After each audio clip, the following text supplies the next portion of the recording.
Hi everybody, the Iceman here on the Jeffrey Rose Iceman V2013 YouTube channel on this Sunday afternoon. Yeah, it's football Sunday. I'm watching the NFL show here on Fox. Terry Bradshaw making jokes about the football as far as deflating or inflating and whatnot. And he goes, pretty much basically he goes, I wish we would have thought about it back then because gripping a football, it's hard enough to do as it is. So yeah, that was just some fun stuff watching. So anyway, yeah. Um, uh, I want to talk about a few different things. I want to congratulate Andre Corbeil. I'm not going to reveal anything as of yet because I don't know. I don't think I should be the one to reveal it if Andre hasn't already done so. But he's moving on up and doing some bigger and in his eyes better things. I will miss him on the Can-Am Wrestling Show with Big Ray. I think that those two were like pretty much, like I don't know. It was just I'm just gonna miss it.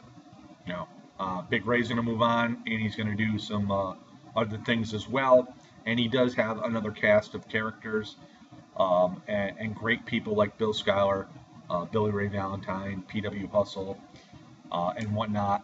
And of course, it is a PG show because it is on OneWrestling.com with Bill Apter, and that's the way it should be.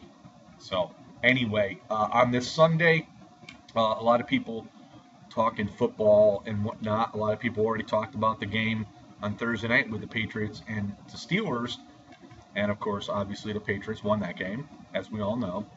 But there are Giant fans out there, and there are Giant fans that are like sort of depressed and whatnot. Yeah, Eli Manning just signed a huge deal, I think, for 84 point something million dollars for 4 years. And I made a comment on this for the fact is, so we're going to see like about 4,000 more interceptions. But I only do that. I'm a Giant fan myself, but I have no problem really saying how I feel on the subject. But I'm going to say this: the Giants aren't expected really to do much this year, and those are the years when the Giants aren't expected to do anything. Those are the years that the Giants surprise everybody with a lot of good things. I watched a pre-show at the 11 o'clock hour on Fox, and Randy Moss was on there, and he's picking the Giants to have a great year. And like he said, he goes, the years that you don't expect them to do something, and Tom Coughlin is his back's against the wall, they're going to do something. So anyway, moving on to the world of professional wrestling. Yeah, the WWE does have plans for John Cena getting that 16th world title reign, but it won't be till like 2016. The WWE has been talking. The plans are that Roman Reigns is going to get the belt sometime soon down the road. And there's going to be a lot of other confrontations, other people, going for that title. But it won't be probably till sometime in 2016 that John Cena ends up, again, becoming the 16th time WWE World Heavyweight Champion. And I know there's going to be a lot of heat and hate about this, but it is what it is. And it's what the WWE wants to do. So I look at it this way. I try not to critique a lot, but obviously, as you know me, I am the first person to criticize something. And a lot of people are saying, well, you're a John Cena mark, so you're going to stick up for this.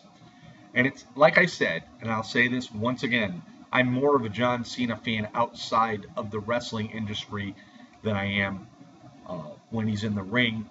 And I said this before as well. We don't see much of John Cena on WWE TV. We just don't. He's not on SmackDown. He's not on the other secondary shows. When he's on Raw, he's on for maybe like 7 minutes. So anyway, we're just gonna move away from from this subject. A lot of people have been talking about Eva Marie down in NXT. I guess the plans are for Eva Marie to get the belt away from Bayley. Bayley is going to be a WWE main roster diva, and that was the plans originally until she got hurt. I just don't, are you a fan of Eva Marie? I don't know. I'm not. I, if you watch Total Divas and whatnot, and I don't know how real this show is as far as, the storylines go within the show. But I think Eva Marie is she's somebody that wants to get her name out there. And it's unfortunate because in my eyes, I don't think she's that talented. I don't think she's going to really go anywhere. If the WWE does decide to give her the NXT Divas title, the Women's Championship title, well, okay, then I think in their eyes they're doing something to try to make her a little more well known. But do I think it's best for the product? I don't. I mean, she's got a good trainer in Brian Kendricks. He was always a very good entertainer in the WWE. But yeah, I just don't think Eva Marie is the girl. And to be quite honest with you, say she does win the women's title in NXT, I don't see her coming up to the WWE main roster and going anywhere because I just don't think the WWE fans in the universe, would want to see it. But that's my opinion. So, anyway, with all this being said, and Global Force Wrestling trying to ink a deal in the United Kingdom, which is a good thing for them. We're still not hearing too much about TNA and what their future is going to bring. There are plans for a show to be aired after Bound for Glory. I'm not exactly sure what this is going to be all about. We'll just have to wait and see. Yeah, I am a TNA fan. I was a WCW fan. There's been, when you talk about WCW, you talk about WWF or WWE, there's a lot of controversy and whatnot. And Eric Bischoff really did a good job in the beginning to really promote WCW and get them on the very top in ratings in the wrestling world. But I think as far as Eric Bischoff went, he was so close to a lot of these guys in the NWO, which made him huge, that he, lost the sight of what was truly the main focus, because he gave in to all these guys because he was good friends with them, and he sort of lost the focus of promoting guys like Jericho and Eddie and Chris Benoit, and there was a numerous amount of other people too as well. And that really did lead to the demise of WCW. A lot of people are blaming Vince Russo, and I tend to disagree with that. Vince Russo got brought into the situation where, he was brought in because everybody was friends with Bischoff, and they got their way with Eric Bischoff, and Vince Russo wanted to change things up. Nobody wanted to cooperate with Vince Russo. So, for anybody to blame Vince Russo for the demise of WCW, look at the history, read up a lot about it, and I think you will tend to agree with me that it wasn't Vince Russo that destroyed WCW. And in fact, to be quite honest with you,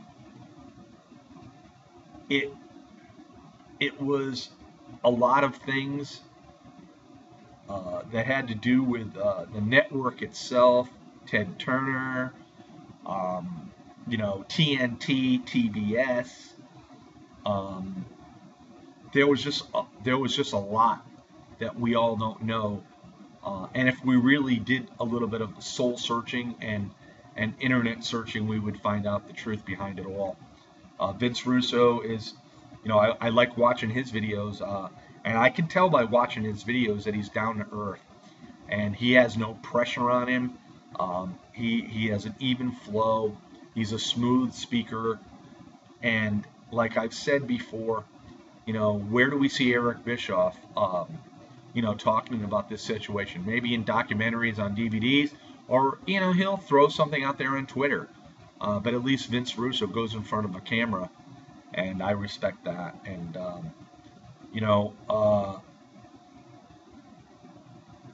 I thought Vince Russo was a very good head booker for the WWF. But like I said, you go to another company, if you don't get the people to really commit to you, you're not going to get a very, very good product. So Vince Russo did what he needed to do. I think firing Hogan on air was like sort of cool. I like that because nobody else would have had the balls to do that. Vince Russo did. And then he started pushing younger talent. I think there was a point where he pushed some talent that didn't make any sense. But again, this is just my opinion. So anyway, I just wanted to put that out there here on this Sunday. Like I said, it's football Sunday. There's going to probably be a lot of less YouTube activity today. I'm a Giant fan. I would actually wish the Giants and Cowboys were on earlier than tonight, but it is what it is, and we'll see what the outcome is. So with all that being said, peace out, everybody. Have yourself a great day, and we'll see y'all next time. This is the one and only, the Iceman.